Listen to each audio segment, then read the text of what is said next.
Nunca compre marmita congelada sem saber de onde ela vem, porque isso quase custou a minha vida. Essa é a história do episódio 35 e eu preciso contar cada detalhe, porque até hoje eu tenho medo de abrir a geladeira à noite. Eu me chamo Rafael, tenho 29 anos e, como muita gente que trabalha o dia inteiro e não tem tempo para cozinhar, eu resolvi assinar um serviço de marmitas fitness congeladas. Você conhece o tipo? Chega uma caixa de isopor toda semana, cheia de potinhos com frango, arroz integral, legumes, aquelas coisas de dieta. Você só descongela, joga no micro-ondas e come. Prático, rápido, sem sujar cozinha. Eu comecei a usar esse serviço tipo uns 3 meses antes de tudo acontecer. A empresa se chamava Vida Leve Marmitas. Não vou inventar o nome real, mas era algo bem parecido com isso, um nome bonitinho, saudável, com aquela logo verde de folhinha. O site era profissional. Tinha avaliação boa, várias pessoas comentando que gostavam da comida. Eu pedi um pacote de 20 marmitas para durar o mês inteiro, achando que ia economizar tempo e dinheiro. E no começo, tudo era normal. A comida chegava certinha, embalada a vácuo, congelada, com etiqueta e validade. Gosto bom, porções decentes. Eu nem prestava muita atenção em detalhes. Sabe como é? Você só quer comer rápido, voltar para o trabalho ou para a série que está assistindo. Só que teve uma coisa estranha que eu ignorei no início. Às vezes a comida vinha com um cheiro meio diferente. Não digo um cheiro podre, nada disso, mas um cheiro meio metálico, meio esquisito, que sumia depois que eu esquentava. Eu pensei que fosse coisa da embalagem, do plástico que passava pelo forno micro-ondas. Não dei muita bola. O problema começou de verdade na 3ª semana, quando eu estava terminando o pacote. Faltavam só 2 marmitas para acabar o mês, e uma delas era a última do fundo da caixa, que eu tinha deixado para depois porque não lembrava direito o que era. Peguei ela numa sexta-feira à noite, cansado depois do trabalho, só querendo comer rápido e dormir. Coloquei no micro-ondas, 3 minutos, do jeito que sempre fazia. E o cheiro daquela vez veio mais forte que o normal. Um cheiro que fez eu franzir a cara, mas mesmo assim eu abri a tampa, porque estava com fome e preguiça de pedir outra coisa. E foi aí que eu vi. No fundo do prato, entre os grãos de arroz e os pedacinhos de tempero, tinha uma palavra formada. Não foi coisa da minha cabeça, não foi eu vendo forma nas nuvens tipo criança. Era uma palavra clara, formada com os grãos arrumados de um jeito que não tinha como ser acidente. Socorro! Escrito ali, no fundo da minha marmita, com arroz e temperinho verde desenhando cada letra. Eu fiquei paralisado. Tipo, o meu corpo travou por um segundo, se pareceram muito mais longos do que realmente foram. Eu olhei de novo, pensando que talvez fosse cansaço, talvez fosse a luz da cozinha brincando com a minha cabeça. Mas não. A palavra continuava lá, clara, definida. Eu larguei o prato na pia, o coração batendo forte, e fiquei tipo 5 minutos só olhando aquilo de longe, sem coragem de chegar perto de novo. Aí, com as mãos tremendo, eu peguei o celular e tirei uma foto. Porque no fundo, uma parte de mim ainda achava que talvez ninguém fosse acreditar se eu contasse depois. Fiquei aquela noite inteira sem dormir direito. Fiquei pensando em 1000 explicações. Será que foi algum funcionário de brincadeira? Será que alguém estava passando por algum tipo de problema e usou aquilo como um jeito desesperado de pedir ajuda? Tipo aquelas histórias de mensagem numa garrafa? Ou será que era simplesmente coincidência? Os grãos caindo de um jeito que parecia formar letras, e minha cabeça, cansada e assustada, preenchendo os espaços que faltavam? Eu queria acreditar na última opção. Eu realmente queria. Mas teve uma coisa que não saía da minha cabeça: o cheiro.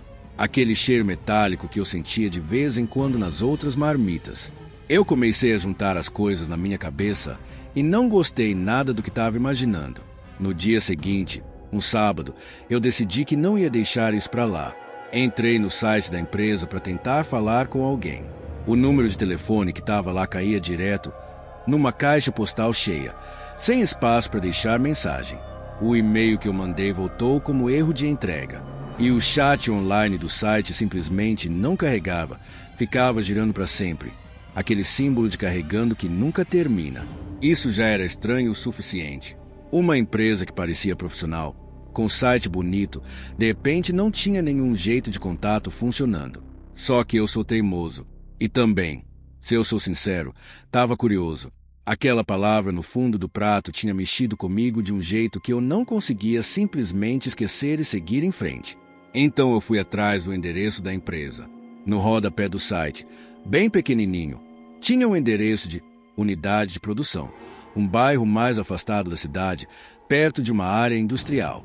Eu peguei o carro numa tarde de domingo. Falei para minha namorada que ia resolver uma questão sobre um pedido errado.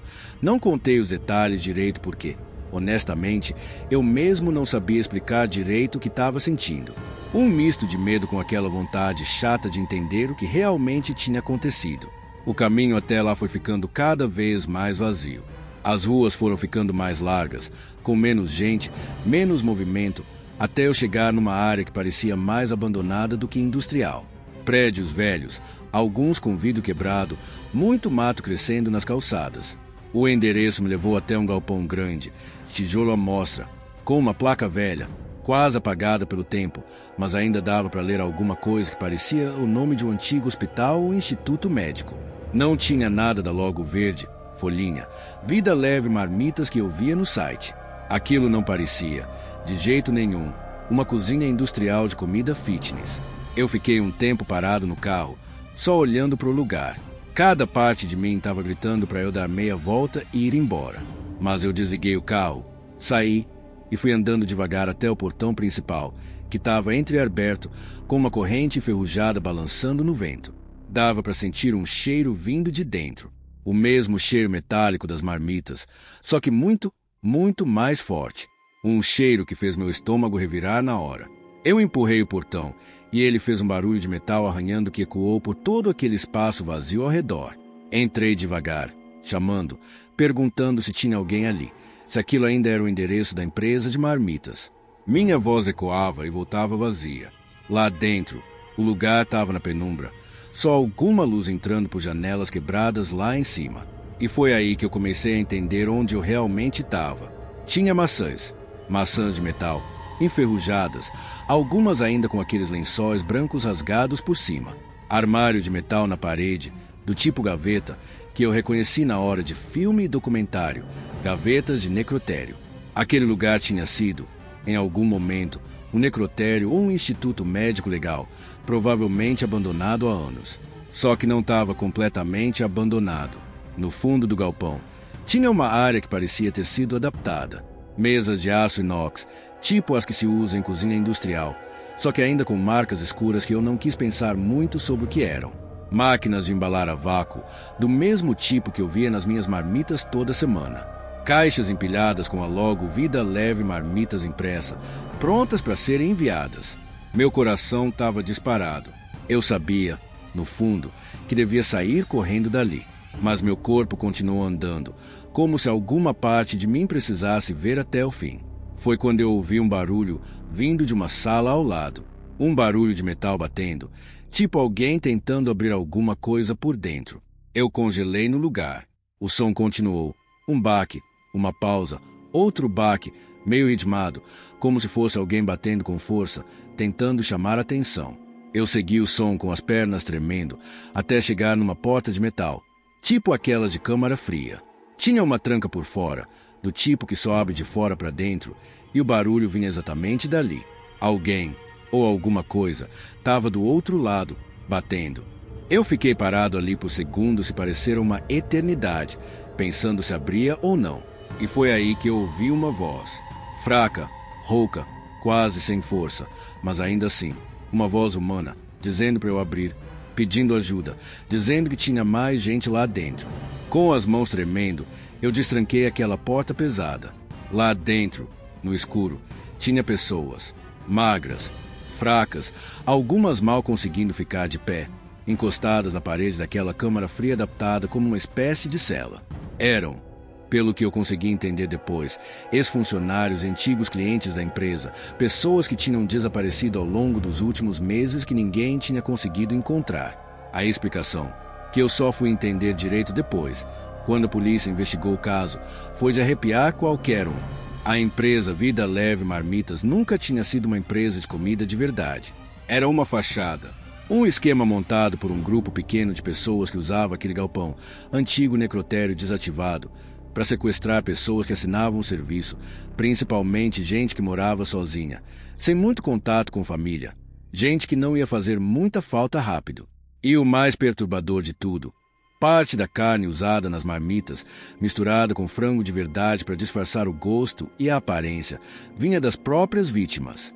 Os clientes da empresa, em muitos casos, literalmente comiam pedaços de outros clientes, sem fazer a menor ideia. Uma das pessoas que eu tirei de lá, uma funcionária que tinha sido mantida presa depois de descobrir o esquema por acidente, foi quem me contou que tinha sido ela quem escreveu socorro com os grãos numa das marmitas, na esperança desesperada de que alguém, algum dia, prestasse atenção antes de comer e realmente notasse. A maioria das pessoas, segundo ela, nunca reparava, só comia rápido e jogava a embalagem fora. Eu tinha sido, ao que parece, o primeiro cliente em meses que realmente parou para olhar.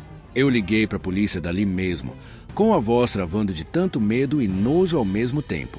Levou uns 20 minutos até chegarem, os minutos mais longos da minha vida, ficando ali dentro daquele galpão junto com pessoas fracas, com fome, com medo, sem saber se os responsáveis podiam voltar a qualquer momento.